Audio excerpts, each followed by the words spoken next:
Hello बच्चों, good morning. और आप लोग कैसे हैं? ठीक है। आप लोगों को आरबीए स्टडी यूट्यूब चैनल पर बहुत बहुत स्वागत है। ठीक है। फिर आज मैं आप लोगों के लिए टॉपिक, आपका अपना टॉपिक जीएस का, और हम लोग देखेंगे ये आएगा बीपीएससी यूपीएससी लेवल तक। ठीक है। और आज हम लोग पढ़ने जा रहे हैं, जैसे फर्स्ट चैप्टर स्टार्ट किए हैं तो पहला चैप्टर क्या स्टार्ट किए थे? इंट्रोडक्शन ऑफ इंडिया, भारत का परिचय।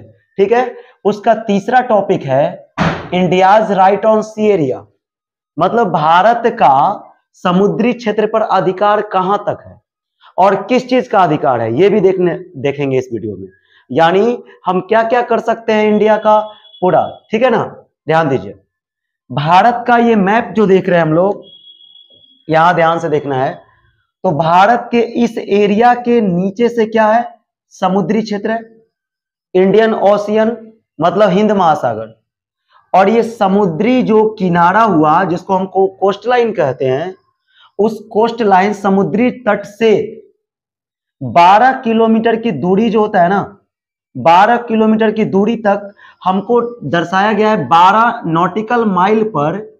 अर्थात एक नॉटिकल माइल में कितना होता है? 1.85200 किलोमीटर। ठीक है। और हमें जो 12 नॉटिकल माइल जो के दूरी पर पहला क्षेत्र समुद्र का आता है, उसको बोला जाता है टेरिटोरियल सी। ठीक है। टेरिटोरियल सी का हिंदी नाम हो गया राज्य क्षेत्रीय या प्रादेशिक समुद्री क्षेत्र। प्रादेशिक समुद्री क्षेत्र, समझ गए? देखिए, टेरिटोरियल सी, राज्य क्षेत्रीय या प्रादेशिक समुद्री क्षेत्र भारत के समुद्री तट से 12 नॉटिकल माइल की दूरी तक होता है। ठीक है। इस क्षेत्र में हम क्या कर सकते हैं? देखिए, इस क्षेत्र में हमारा काम, इंडिया हैज एब्सोल्युटली राइट, मतलब भारत के पास हर तरह के अधिकार होता है। अर्थात समुद्र तट से 12 किलोमीटर समुद्र के में हमारा ऑल राइट है। अर्थात हम क्या कर सकते हैं? उस एरिया में कोई इकोनॉमिक एक्टिविटी कर सकते हैं, वित्तीय अधिकार है। जैसे मछली मार सकते हैं, जैसे मछुआरा लोग जाते हैं समुद्र में मछली मारने के लिए। और दूसरा नंबर काम है, उस एरिया में अगर कोई अन्य देश से किसी तरह का व्यापार होता है तो इंडियन गवर्नमेंट टैक्स भी ले सकता है, एक्सरसाइज ड्यूटी भी ले सकता है, और पॉल्यूशन कंट्रोल अर्थात प्रदूषण नियंत्रण का भी काम गवर्नमेंट करेगा। ठीक है। और भी काम बता रहे हैं, नेविगेशन कर सकता है सरकार। ठीक है। नेविगेशन मतलब नवल अभ्यास। ठीक है। ये सभी तरह के अधिकार है मेरा 12 नॉटिकल माइल तक। 12 नॉटिकल माइल समुद्री तट से 12 नॉटिकल माइल की दूरी तक की समुद्री क्षेत्र को टेरिटोरियल सी कहते हैं, राज्य क्षेत्रीय या प्रादेशिक समुद्री क्षेत्र। समझ में आ गया ना। और इसमें एब्सोल्युटली राइट प्राप्त होता है, हमें हर तरह के अधिकार है। ठीक है। अब आ गया नेक्स्ट में, यहां से देखना है हमें नेक्स्ट पॉइंट। दूसरा जो आता है वो होता है कॉन्टिग्यूअस क्षेत्र, जोन। कॉन्टिग्यूअस जोन किसको कहते हैं? ध्यान देना है। कॉन्टिग्यूअस जोन अर्थात समुद्र के तट से लेकर और 24 एनएम मतलब नॉटिकल माइल, 24 एनएम की दूरी तक को हम लोग कहते हैं कॉन्टिग्यूअस जोन, जिसको हिंदी में कहते हैं समस्पर्शी क्षेत्र। समस्पर्शी क्षेत्र। अब देखिए प्रॉब्लम क्या है। तो हम लोग तो देख चुके हैं 12 नॉटिकल माइल, 12 नॉटिकल माइल के क्षेत्र को कहते हैं टेरिटोरियल सी। इस क्षेत्र में हमें सभी तरह के अधिकार प्राप्त है। और 24 एनएम अर्थात हुआ 12 के बाद कितना बच गया? तो ये 12 के बाद 12 एनएम बचा। और इस क्षेत्र में हमें अधिकार कौन कौन चीज का है वो देखिए। इस एरिया में मेरा फिजिकल राइट है, वित्तीय अधिकार, मतलब यहां पर भी हम लोग फाइनेंशियल एक्टिविटी कोई भी कार्य कर सकते हैं। एक्सरसाइज ड्यूटी राइट्स, सरकार इस क्षेत्र में आने वाले किसी भी चीज पर एक्सरसाइज ड्यूटी लगा सकता है, आयात निर्यात पर। दूसरा पॉल्यूशन कंट्रोल, यानी प्रदूषण नियंत्रण का काम इस क्षेत्र में भी करते हैं, ठीक है ना। लेकिन देखिए इस क्षेत्र में आ गया ना, इसको कहते हैं कॉन्टिग्यूअस जोन अर्थात समस्पर्शी क्षेत्र, ध्यान रखना है। इसके बाद एक और क्षेत्र है जिसका नाम है exclusive economic zone. Exclusive economic zone मतलब ध्यान से देखना है, विशेष आर्थिक क्षेत्र, विशेष आर्थिक क्षेत्र, ध्यान दीजिए विशेष आर्थिक क्षेत्र। इस एरिया, इसकी एरिया कितना होता है, समुद्र तट रेखा अर्थात कोस्ट लाइन से लगभग 200 nm 200 नॉटिकल माइल तक की दूरी को हम लोग कहते हैं एक्सक्लूसिव इकोनॉमिक जोन अर्थात विशेष आर्थिक क्षेत्र। और इस क्षेत्र में कौन कौन चीज का अधिकार क्या कर सकते हैं हम लोग, ठीक है ना। कोई भी देश इस क्षेत्र में इसके देखिए ईईजेड क्षेत्र में, विशेष आर्थिक क्षेत्र में क्या कर सकते हैं, फर्स्ट काम सर्वे, किसी तरह का सर्वे कर सकते हैं। सर्वे मतलब समझ में आ गया ना, जनगणना, किसी तरह की सर्वे वो देश का अधिकार होता है। जिस देश के तट रेखा से 200 किलोमीटर 200 nm मतलब नॉटिकल माइल, और 200 नॉटिकल माइल के बीच में आएगा उस क्षेत्र में, वह देश सर्वे कर सकता है, जनगणना। सेकंड रिसर्च, इस क्षेत्र में वही देश जिसके समुद्र तट से आएगा 200 nm के क्षेत्र तक समुद्र में रिसर्च काम कर सकते हैं, ठीक है। भारत का ये पॉइंट आता है क्वेश्चन, भारत का विशेष आर्थिक क्षेत्र कितने क्षेत्र में फैला हुआ है। तो देखिए भारत का जो विशेष आर्थिक क्षेत्र है ये समुद्र तट से दोनों तरफ 200 नॉटिकल माइल तक हिंद महासागर में, वो कुल मिलाकर 2.02 मिलियन स्क्वायर केम अर्थात वर्ग किलोमीटर, 2.02 मिलियन स्क्वायर केम। 1 मिलियन में तो मालूम है 10 लाख होता है, 1 मिलियन बराबर 10 लाख होता है। और इसमें जोड़ लीजिए, अगर ऐसे बोला जाए तो इसमें 10 से गुना करेंगे तो आ जाएगा 20.2 लाख अर्थात 20,20,000 स्क्वायर केम। समझ गए, भारत के इतने क्षेत्र में भारत सर्वे कर सकता है, रिसर्च कर सकता है, समझ गए, ठीक है। फिर अगला पॉइंट, आगे हम लोग को एक विशेष टॉपिक पढ़ना है जीएस में, इसका नाम बहुत इंपॉर्टेंट है, यहां से बहुत सारा क्वेश्चन आता है, अभी तो बहुत कुछ देखने को मिलेगा। हम लोग आइलैंड को भी डिटेल्स करेंगे, इसमें अंडमान निकोबार द्वीप समूह, लक्षद्वीप से संबंधित सारा क्वेश्चन खत्म हो जाएगा, इसलिए ध्यान दीजिए। एडमिनिस्ट्रेटिव कॉम्पोजिशन अर्थात प्रशासनिक केंद्र, भारत का क्या पढ़ेंगे, प्रशासनिक केंद्र, ठीक है ना, एडमिनिस्ट्रेटिव कॉम्पोजिशन। देखिए वर्तमान समय एट प्रेजेंट जब ये वीडियो बन रहा है, इस टाइम भारत में कुल कितने राज्य हैं, 28 स्टेट एंड 9 क्या यूनियन स्टेट्स। मालूम है पिछले साल 2 नए यूनियन स्टेट बन गया, एक स्टेट जम्मू कश्मीर को विघटित करके 2 नए यूनियन स्टेट बनाया गया, इसलिए 7 और 2 9, इसलिए हो गया 28 स्टेट और 9 यूनियन स्टेट, ये तो मालूम है, ठीक है ना। और हमारे देश में जो अंतिम राज्य बना है वो क्वेश्चन आता है कि भारत में राज्य की मान्यता अंतिम किस राज्य को मिला है, वो राज्य कौन है मेरा, तेलंगाना। आ गया समझ में, यहां से क्वेश्चन बनता है तेलंगाना से, ठीक है। अब उसके बाद पिछले ही वर्ष जम्मू और कश्मीर को राज्य के दर्जा से हटाकर उसे यूनियन स्टेट के रूप में तोड़ दिया गया है, जम्मू कश्मीर के रूप में, मतलब संयुक्त, इसको क्या बोलते हैं, केंद्र शासित प्रदेश हिंदी में।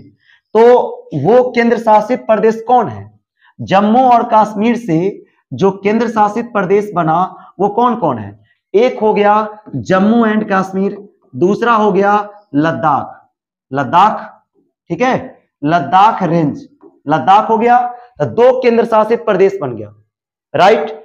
दूसरा यहां से देखिए एक क्वेश्चन लाए, एरिया वाइज क्षेत्रफल के आधार पर सबसे बड़ा राज्य भारत का कौन है, यह क्वेश्चन आता है ना।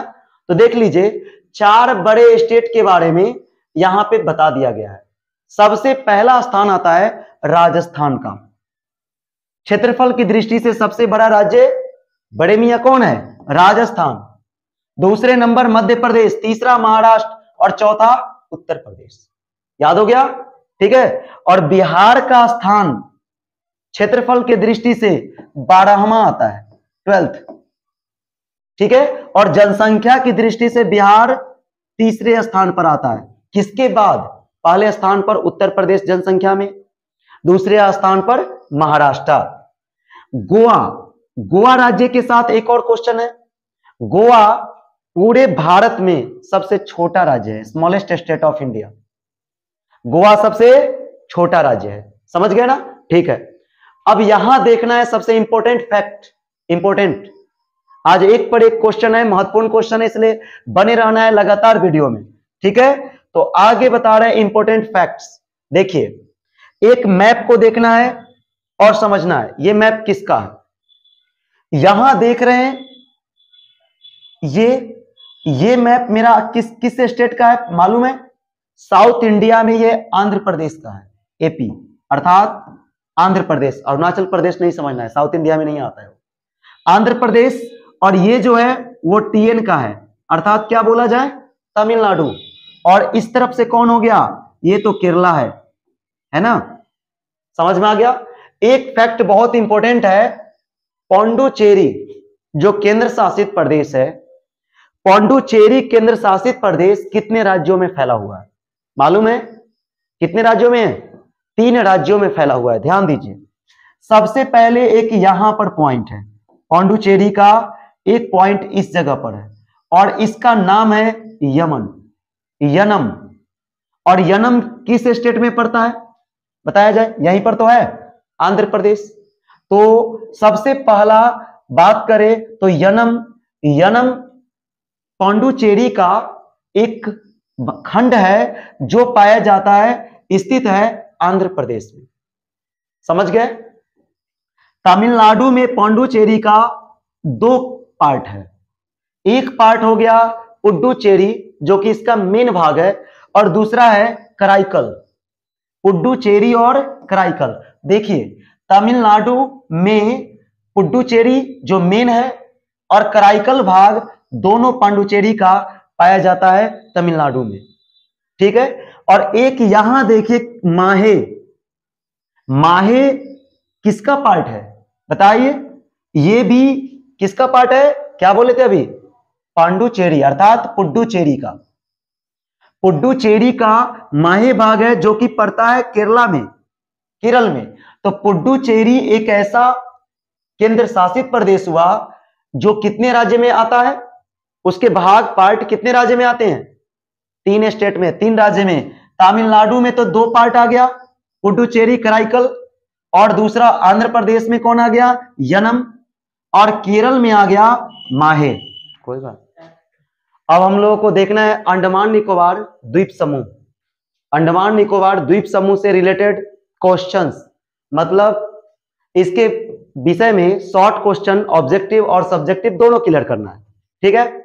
सबसे पहली बात, अंडमान निकोबार द्वीप समूह जो है वो आइलैंड का सबसे मुख्य भाग है, मेन लैंड्स, आइलैंड का सबसे मेन पार्ट्स, जिसके अंतर्गत में बहुत सारे छोटे छोटे आइलैंड्स आते हैं, जिसमें से पहला है नॉर्थ अंडमान मतलब उत्तरी अंडमान, दूसरा हो गया मिडिल अंडमान, मध्य अंडमान, साउथ अंडमान, दक्षिण अंडमान, लिटिल अंडमान मतलब छोटा सा अंडमान, और दक्षिण वाला पॉइंट निकोबार द्वीप समूह है जिसे बोलते हैं कार निकोबार, लिटिल निकोबार और ग्रेट निकोबार।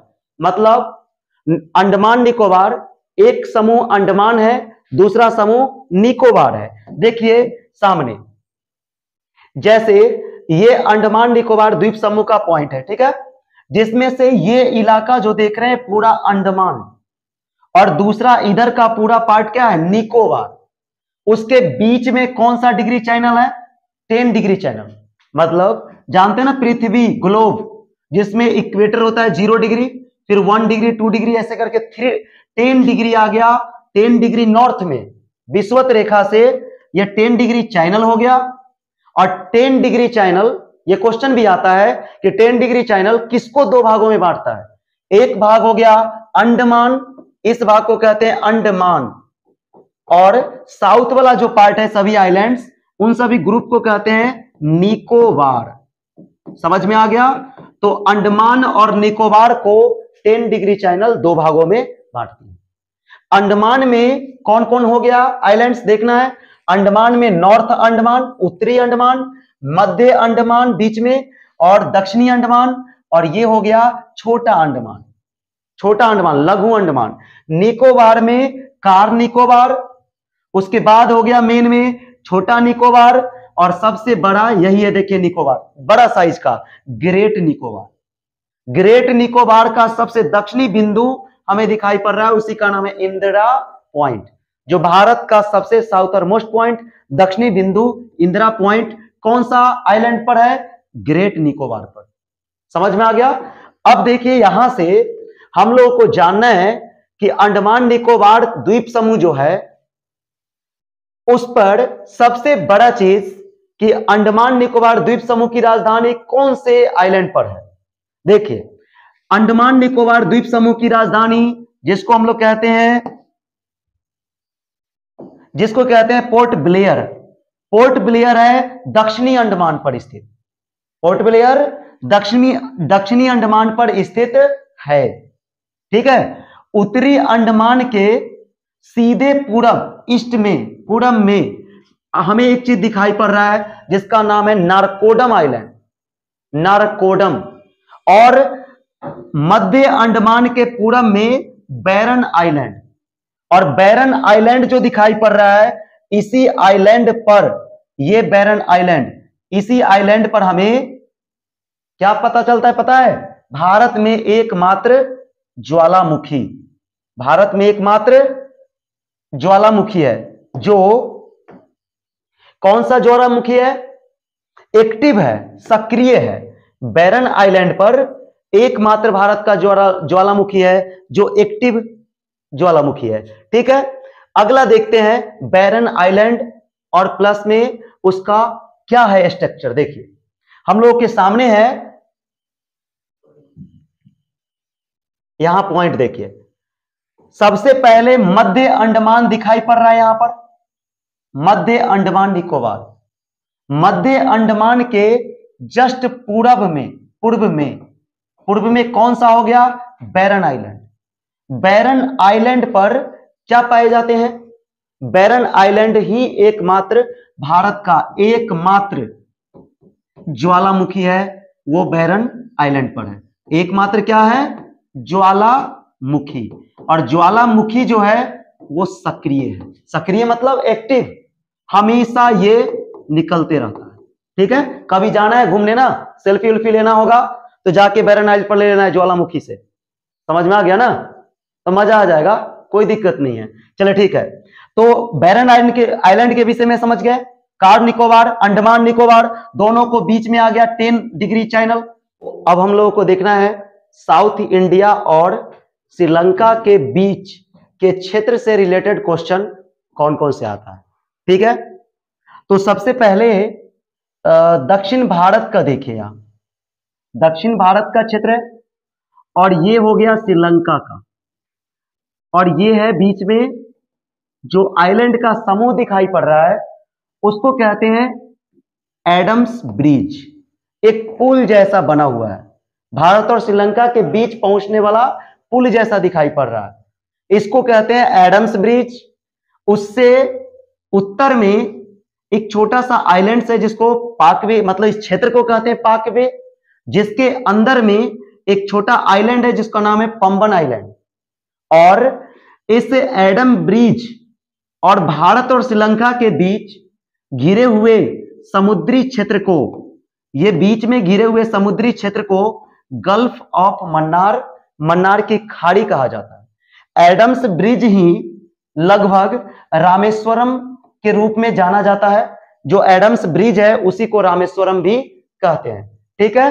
तो आगे अब हम लोगों को देखना है लक्षद्वीप के विषय में।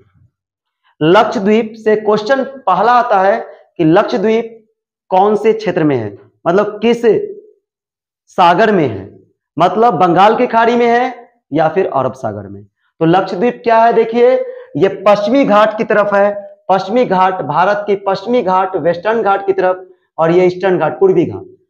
लक्षद्वीप पश्चिमी घाट की तरफ है, मतलब ये अरब सागर में है। कौन से कौन सागर में है? अरब सागर।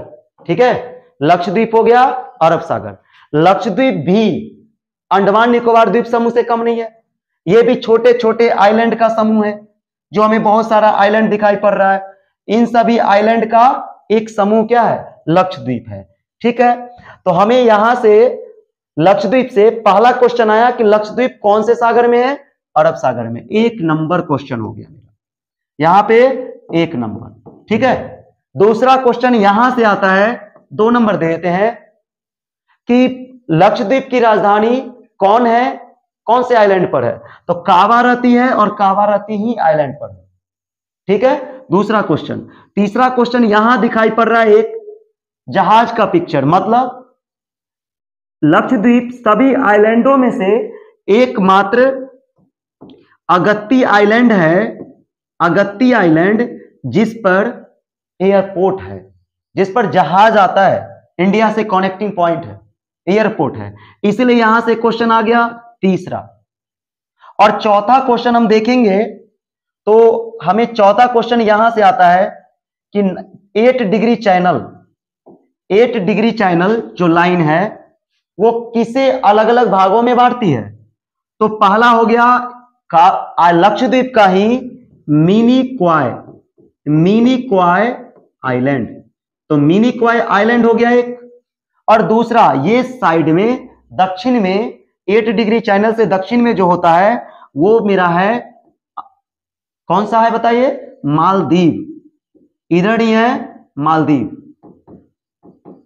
ठीक है, मालदीव देश। तो 8 डिग्री चैनल किसे 2 भागों में बांटता है? मिनी क्वाय आइलैंड और मालदीव को। याद हो गया, समझ में आ गया? ठीक है ना। तो इसी प्रकार से हम लोग आगे भी ऐसे वीडियो देखते चलेंगे। ठीक है, और चौथा पार्ट जो आ रहा है उसमें हम लोगों को समझना है भारत, पाकिस्तान, चाइना, ये सब डिस्प्यूट, युद्ध, और कहां से कौन सा लाइन, कौन सा एलओसी निर्धारित किया गया है। इसलिए आप चैनल को जल्दी से जल्दी सब्सक्राइब कीजिए, ताकि 4th वीडियो बहुत ही इंटरेस्टिंग आने वाला है, जो ज्योग्राफी ऑफ इंडिया का, इंट्रोडक्शन ऑफ इंडिया का 1st चैप्टर का लास्ट वीडियो है। इसके बाद मैं 2nd चैप्टर लेकर आऊंगा, कंटिन्यू ऐसे ही जारी रहेगा। इसलिए चैनल को सब्सक्राइब कीजिए जरूर। ठीक है, धन्यवाद।